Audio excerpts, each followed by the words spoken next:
Clay, by James Joyce. The matron had given her leave to go out as soon as the women's tea was over, and Maria looked forward to her evening out. The kitchen was spick and span. The cook said you could see yourself in the big copper boilers. The fire was nice and bright, and on one of the side tables were 4 very big barmbracks. These barmbracks seemed uncut, but if you went closer, you would see that they had been cut into long, thick, even slices and were ready to be handed round at tea. Maria had cut them herself. Maria was a very, very small person indeed, but she had a very long nose and a very long chin. She talked a little through her nose, always soothingly. "Oh yes, and no, my dear." She was always sent for when the women quarreled over their tubs and always succeeded in making peace. One day the matron had said to her, "Maria, you are a veritable peacemaker." And the sub-matron and 2 of the board ladies had heard the compliment. And Ginger Mooney was always saying what she wouldn't do to the dummy who had charge of the irons if it wasn't for Maria. Everyone was so fond of Maria. The women would have their tea at 6 o'clock, and she would be able to get away before 7. From Ballsbridge to the Pillar, 20 minutes. From the Pillar to Drumcondra, 20 minutes. And 20 minutes to buy the things. She would be there before 8. She took out her purse with the silver clasps and read again the words "A present from Belfast." She was very fond of that purse because Joe had brought it to her 5 years before, when he and Alfie had gone to Belfast on a Whit Monday trip. In the purse were 2 half-crowns and some coppers. She would have 5 shillings clear after paying tram fare. What a nice evening they would have, all the children singing, only she hoped that Joe wouldn't come in drunk. He was so different when he took any drink. Often he had wanted her to go and live with them, but she would have felt herself in the way, though Joe's wife was ever so nice with her. And she had become accustomed to the life of the laundry. Joe, a good fellow, she had nursed him and Alfie too, and Joe used often say, "A mama is mama, but Maria is my proper mother." Too, after the break-up at home, the boys had got her that position in the Dublin by Lamplight Laundry, and she liked it. She used to have such a bad opinion of Protestants, but now she thought they were very nice people, a little quiet and serious, but still very nice people to live with. Then she had her plants in the conservatory, and she liked looking after them. She had lovely ferns and wax plants, and whenever anyone came to visit her, she always gave the visitor or 2 slips from her conservatory. There was one thing she didn't like, and that was the tracks on the walks, but the matron was such a nice person to deal with, so genteel. When the cook told her everything was ready, she went into the women's room and began to pull the big bell. In a few minutes, the women began to come in by 2s and 3s, wiping their steaming hands in their petticoats and pulling down the sleeves of their blouses over their red steaming arms. They settled down before their huge mugs, which the cook and the dummy filled up with hot tea, already mixed with milk and sugar in huge tin cans. Maria superintended the distribution of the barmbrack and saw that every woman got her 4 slices. There was a great deal of laughing and joking during the meal. Lizzie Fleming said Maria was sure to get the ring, though Fleming had said that for so many Hallow Eves, Maria had to laugh and say she didn't want any ring or man either.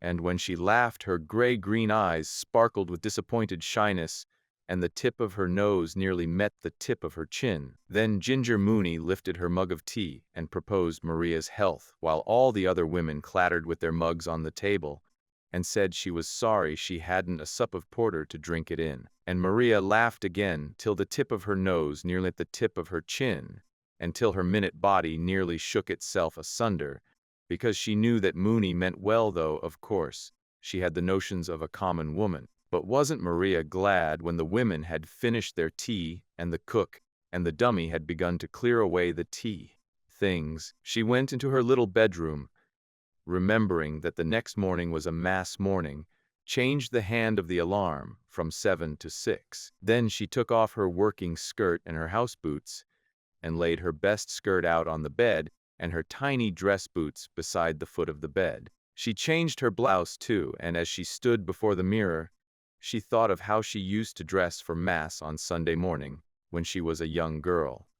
and she looked with quaint affection at the diminutive body which she had so often adorned. In spite of its years, she found it a nice tidy little body. When she got outside, the streets were shining with rain, and she was glad of her old brown waterproof. The tram was full, and she had to sit on the little stool at the end of the car, facing all the people, with her toes barely touching the floor. She arranged in her mind all she was going to do, and thought how much better it was to be independent, and to have your own money in your pocket. She hoped they would have a nice evening. She was sure they would, but she could not help thinking what a pity it was Alfie and Joe were not speaking. They were always falling out now, but when they were boys together, they used to be the best of friends. But such was life. She got out of her tram at the pillar and ferreted her way quickly among the crowds. She went into Downes's cake shop, but the shop was so full of people that it was a long time before she could get herself attended to. She bought a dozen of mixed penny cakes, and at last came out of the shop laden with a big bag. Then she thought, what else would she buy? She wanted to buy something really nice. They would be sure to have plenty of apples and nuts. It was hard to know what to buy, and all she could think of was cake. She decided to buy some plum cake, but Downes's plum cake had not enough almond icing on top of it, so she went over to a shop in 3 Henry Street. Here she was a long time in suiting herself, and the stylish young lady behind the counter, who was evidently a little annoyed by her, asked her was it wedding cake she wanted to buy. That made Maria blush and smile at the young lady, but the young lady took it all very seriously, and finally thick slice of plum cake. Parceled it up. Eat 2 and 4, please. She would have to stand in the drum contra tram because none of the young men seemed to notice her, but an elderly gentleman made room for her. He was a stout gentleman, and he wore a brown hard hat. He had a square red face and a grayish mustache. Maria thought he was a colonel-looking gentleman, and she reflected how much more polite he was than the young men who simply stared straight before them. The gentleman began to chat with her about Hallow Eve and the rainy weather. He supposed the bag was full of good things for the little ones, and said it was only right that the youngsters should enjoy themselves while they were young. Maria agreed with him and favored him with demure nods and hems. He was very nice with her, and when she was getting out at the canal bridge, she thanked him and bowed. And he bowed to her and raised his hat and smiled agreeably. And while she was going up along the terrace, bending her tiny head under the rain, she thought how easy it was to know a gentleman even when he has a drop taken. Everybody said, "Oh, here's Maria," when she came to Joe's house. Joe was there, having come home from business. All the children had their Sunday dresses on. There were 2 big girls in from next door, and games were going on. Maria gave the bag of cakes to the eldest boy, Alfie, to divide, and Mrs. Donnelly said it was too good of her to bring such a big bag of cakes and made all the children say, thanks. But Maria said she had brought something special for Papa and Mama, something they would be sure to like, and she began to look for her plum cake. She tried in Downes's bag, and then in the pockets of her waterproof, and then on the hall stand, but nowhere could she find it. Then she asked all the children had any of them eaten it, by mistake, of course. But the children all said no and looked as if they did not like to eat cakes if they were to be accused of stealing. Everybody had a solution for the mystery, and Mrs. Donnelly said it was plain that Maria had left it behind her in the tram. Maria, remembering how confused the gentleman with the grayish mustache had made her, colored with shame and vexation and disappointment. At the thought of the failure of her little surprise and of the 2 and 4pence she had thrown away for nothing, she nearly cried outright. But Joe said it didn't matter, and made her sit down by the fire. He was very nice with her. He told her all that went on in his office, repeating for her a smart answer which he had made to the manager. Maria did not understand why Joe laughed so much over the answer he had made, but she said that the manager must have been a very overbearing person to deal with. Joe said he wasn't so bad when you knew how to take him, that he was a decent sort so long as you didn't rub him the wrong way. Mrs. Donnelly played the piano for the children, and they danced and sang. Then the 2 girls handed round the nuts. Nobody could find the nutcrackers, and Joe was nearly getting cross over it, and asked how did they expect Maria to crack nuts without a nutcracker. but Maria said she didn't like nuts and that they weren't to bother about her. Then Joe asked would she take a bottle of stout, and Mrs. Donnelly said that there was port wine too in the house if she would prefer that. Maria said she would rather they didn't ask her to take anything, but Joe insisted. So Maria let him have his way, and they sat by the fire talking over old times, and Maria thought she would put in a good word for Alfie. But Joe cried that God might strike him stone dead if ever he spoke a word to his brother again, and Maria said she was sorry she had mentioned the matter. Sis. Donnelly told her husband it was a great shame for him to speak that way of his own flesh and blood, but Joe said that Alfie was no brother of his, and there was nearly being a row on the head of it. But Joe said he would not lose his temper on account of the night it was, and asked his wife to open some more stout. The two next-door girls had arranged some Hallow Eve games, and soon everything was merry again. Maria was delighted to see the children so merry and Joe and his wife in such good spirits. The next-door girls put some saucers on the table and then led the children up to the table, blindfold. One got the prayer book and the other three got the water. And when one of the next-door girls got the ring, Mrs. Donnelly shook her finger at the blushing girl as much as to say, I know all about it. They insisted then on blindfolding Maria and leading her up to the table to see what she would get.